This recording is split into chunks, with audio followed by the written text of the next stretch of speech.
Dr. Elena Harper was closing up her private practice in New Haven, exhausted from another grueling day.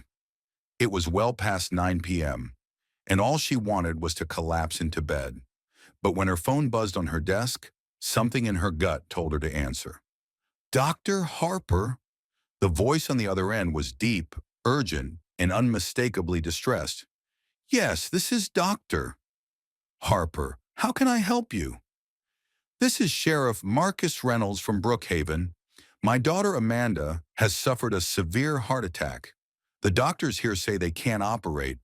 They told me, his voice cracked. They told me you're the only surgeon who can save her. Please, I'm begging you. Elena sat up straighter, the weight of his desperation jolting her awake. A sheriff, a man accustomed to being in control, to issuing orders, was now pleading for his child's life. Sheriff Reynolds, she said, steady despite the rising urgency, I need more details. What has the hospital done so far? They stabilized her, but he took a shaky breath.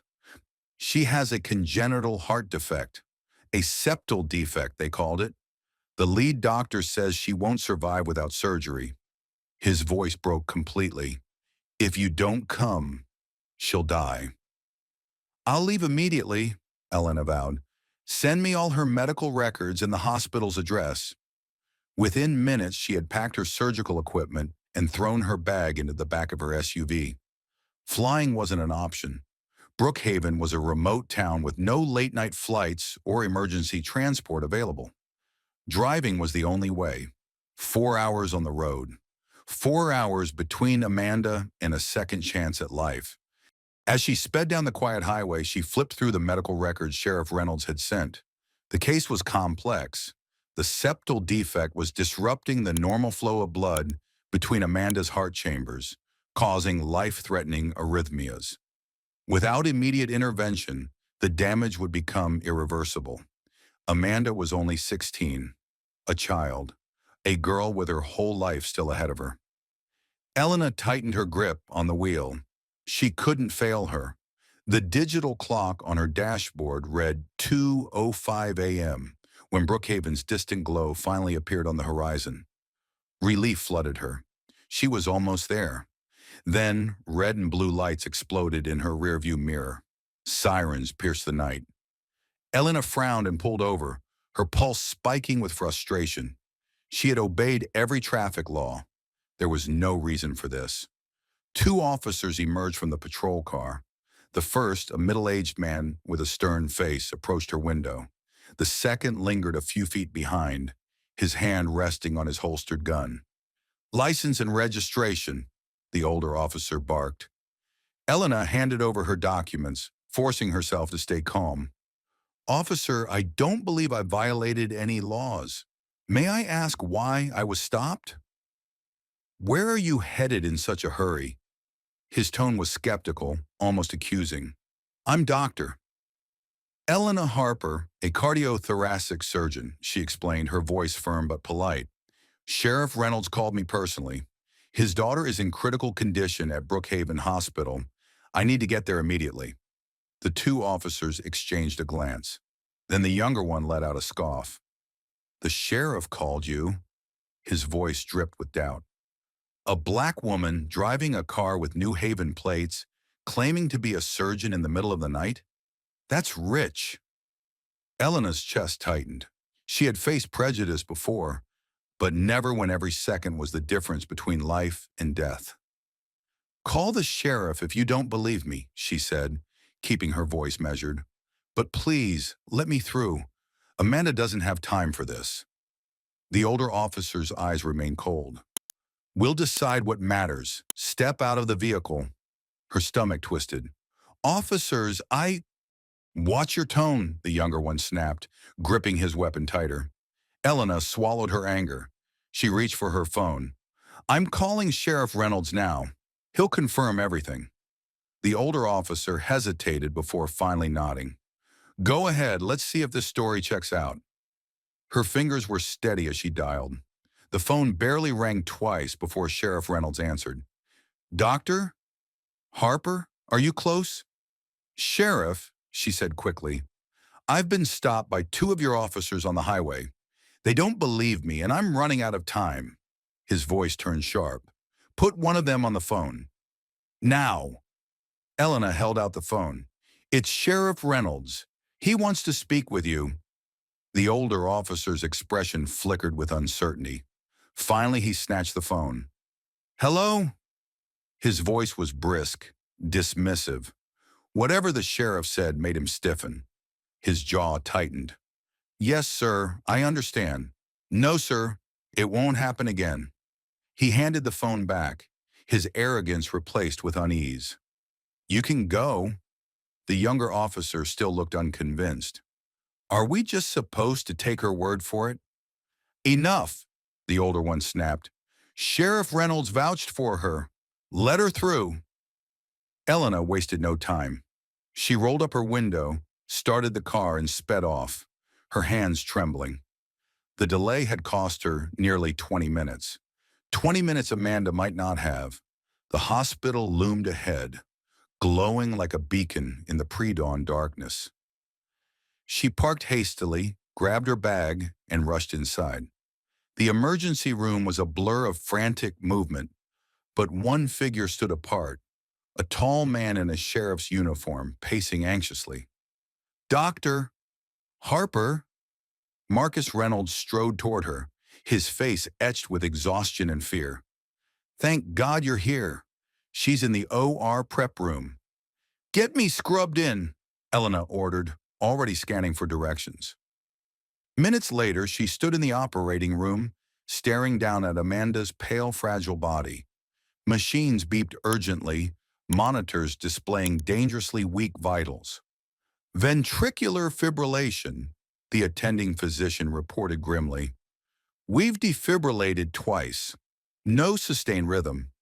Elena's heart pounded. "Prep the bypass machine. We have to stabilize her and repair the defect now." The surgery stretched into what felt like an eternity. Her hands worked with precision, her mind blocking out exhaustion, anger, and fear. But as the minutes bled away, the harsh reality became undeniable. The delay had done too much damage. Amanda's heart was failing. The long, piercing tone of the heart monitor shattered the room. A flatline. "No, no, no," Elena barked. "Start compressions. Another dose of epinephrine, charged to 200. The team worked desperately, but after several minutes, the attending physician gently touched Elena's arm. "Dr. Harper ... Her breath caught, her vision blurred. She checked the clock. Time of death, 4:07 a.m. Elena peeled off her gloves. Every step toward the waiting room felt heavier than the last. Sheriff Reynolds stood the moment he saw her, eyes pleading. "She's gone," Elena whispered, her voice breaking. "I'm so sorry." The sheriff staggered back, his face crumbling into grief. Then his sorrow turned to fury. "You should have been here in time." Elena met his gaze, her own grief laced with quiet rage. "I was stopped by two of your officers for nearly 20 minutes. I have it all on my dash cam." Reynolds clenched his fists. His jaw tightened. "This," he growled, his voice like thunder, "won't go unanswered." Elena stood in solitude, the weight of the night pressing down on her like an unbearable burden. Meanwhile, Sheriff Marcus Reynolds stormed into his office at the Brookhaven Police Department, his face a mask of barely restrained fury. The grief of losing Amanda was still raw, slicing through him with every breath.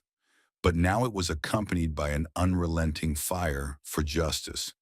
Two of his officers, men he had trusted to uphold the law, had not only disrespected Dr. Elena Harper, but had also played a role in his daughter's tragic death. "Get me Officers Grant and Miller," he barked at his deputy. The young man hesitated, visibly startled by the sheriff's sharp tone. "Sir, they're not on duty right now." "Then call them. I want them here immediately." Within the hour, Officers Grant and Miller stood before Reynolds, their backs stiff, their expressions uncertain. Grant, the senior of the two, attempted to maintain his composure. while Miller shifted uneasily, his earlier bravado nowhere to be found. "Explain to me," Reynolds began, his voice cold and measured, "why you stopped Dr. Harper on the highway last night." Grant cleared his throat. "Sheriff, we had reason to believe she was suspicious. Late night, out-of-town plates. We were just doing our job." Reynolds' anger flared. "Your job?" His voice rose, thick with fury. "Your job was to serve and protect, not to harass an innocent woman based on a baseless assumption." He slammed his fist against the desk, making both men flinch. "She told you she was a surgeon on an urgent call to save my daughter's life." Miller's voice turned defensive. "We couldn't just take her word for it." Reynolds' glare could have cut steel. "Did it occur to you to verify her story? To pick up your radio and call me? Instead, you wasted 20 minutes. 20 minutes that could have saved Amanda's life." The room was engulfed in silence as the weight of Reynolds' words settled over them. Grant looked down, shame flickering across his face, while Miller paled. Reynolds exhaled sharply, his voice now a lethal whisper. "Doctor," Harper recorded the entire encounter. "I've seen the footage myself. Your conduct was unprofessional, prejudiced, and utterly unacceptable. Effective immediately, you are both suspended without pay, pending an internal investigation. Hand over your badges and firearms." Grant opened his mouth as if to protest, but one look from Reynolds silenced him. Miller's hands trembled as he unfastened his badge and holster, placing them on the sheriff's desk. Without another word, the two men turned and walked out. Reynolds sank into his chair, rubbing a weary hand over his face. The weight of his decision loomed over him, but he knew there was no other choice. Later that day, he convened a meeting with his senior staff and legal advisors. "We need to take this beyond an internal investigation," he said, his voice resolute. "I want the footage from Dr. Harper's car reviewed and preserved, draft a formal complaint, and contact the press. I'm going public with this." Murmurs of agreement and hesitation rippled through the room. Helen Carter, a veteran lieutenant, studied him closely. "Marcus, are you sure? Taking this public will bring backlash against you, against the department." Reynolds met her gaze, his voice unwavering. "I've already lost my daughter. I refuse to lose my integrity too. If the public loses faith in us because we failed to hold our own accountable, then we have already failed." A heavy silence settled over the room, but this time there was understanding. By morning, the story had broken. News outlets ran headlines about the sheriff's bold decision to suspend 2 officers for racial profiling and dereliction of duty. Dr. Harper's footage was released, sparking outrage across Brookhaven. That evening, the town gathered for a vigil in Amanda's honor. Candles flickered in the night, illuminating signs that read, "Justice for Amanda," and "End racial profiling." Dr. Elena Harper stood among them, her heart heavy. When asked to speak, she hesitated, the lump in her throat nearly unbearable. But the crowd's encouragement pushed her forward. "I came to Brookhaven to save a life," she began, her voice steady despite the tremor beneath it. "I was delayed, not by distance, not by traffic, but by prejudice. That delay cost Amanda Reynolds her life. This isn't just about me. It's not just about Amanda or Sheriff Reynolds. It's about all of us. If we don't confront injustice, we allow it to thrive. We must do better. We can do better." Applause erupted, mingled with calls for change. The next day, Sheriff Reynolds addressed the media.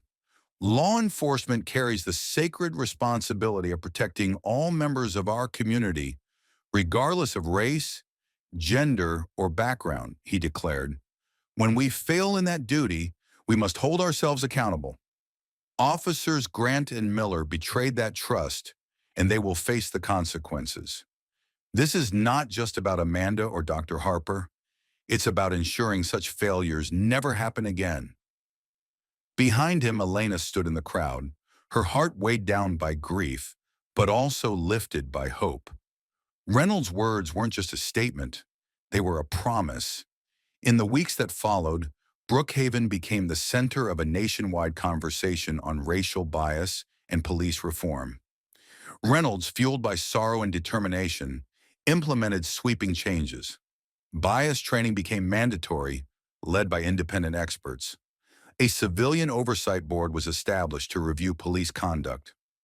Resistance came from within the department, but the community embraced the reforms.